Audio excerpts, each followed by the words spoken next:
राजस्थान, मध्य प्रदेश, छत्तीसगढ़ और तेलंगाना के चुनावी नतीजों के रुझान अब लगभग क्लियर हो चुके हैं। मध्य प्रदेश, राजस्थान और छत्तीसगढ़ के चुनाव में कांग्रेस बुरी तरह हार रही है। वहीं मध्य प्रदेश विधानसभा चुनाव परिणाम का रुझान आते ही समाजवादी पार्टी के लिए मुश्किलें बढ़ती दिख रही हैं। समाजवादी पार्टी ने मध्य प्रदेश विधानसभा चुनाव में पूरा जोर लगाया था।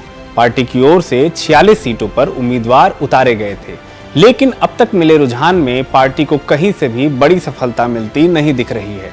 कहीं ना कहीं इसे अखिलेश यादव और विपक्ष के गठबंधन इंडिया के लिए बड़े झटके के तौर पर माना जा रहा है।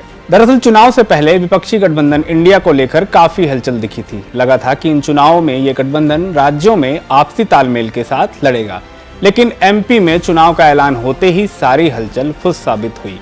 कांग्रेस ने सारी सीटों पर अपने प्रत्याशी उतार दिए। सीट शेयरिंग को लेकर कांग्रेस से अखिलेश की अनबन भी हो गई। दावा किया जा रहा था कि अखिलेश यादव यहां पर विपक्षी गठबंधन इंडिया के जरिए पकड़ बढ़ा सकते हैं, लेकिन समाजवादी पार्टी को कांग्रेस ने दरकिनार कर दिया।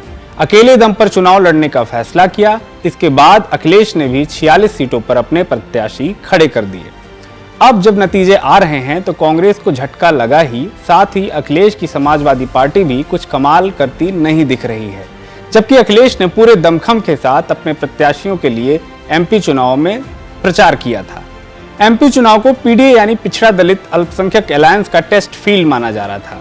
घोसी विधानसभा उपचुनाव में जीत से उत्साहित समाजवादी पार्टी पीडीए को लेकर राष्ट्रीय स्तर पर अपनी राजनीति को सफल बनाने की मुहिम शुरू कर रही थी।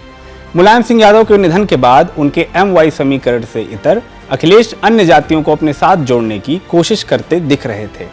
समाजवादी पार्टी को राष्ट्रीय स्तर की पार्टी का दर्जा दिलाने का उनका प्रयास भी लगातार जारी है, लेकिन एमपी चुनाव परिणाम अखिलेश यादव को झटका देता दिख रहा है। साथ ही इंडिया गठबंधन के लिए भी ये अच्छे संकेत नहीं है। जनता ने उनकी पीडीए पॉलिटिक्स के साथ साथ जातीय जनगणना की मांग को भी खारिज कर दिया है।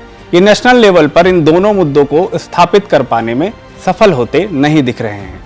फिलहाल आपको बता दें कि मध्य प्रदेश में अब तक मिले रुझानों में भारतीय जनता पार्टी पूर्ण बहुमत के साथ सत्ता में वापसी करती दिख रही है। 230 सदस्यीय विधानसभा में 204 सीटों के रुझान में बीजेपी 160 सीटों पर बढ़त बनाती दिख रही है। वहीं कांग्रेस अपने 2017 के चुनाव परिणाम से काफी पिछड़ती दिख रही है।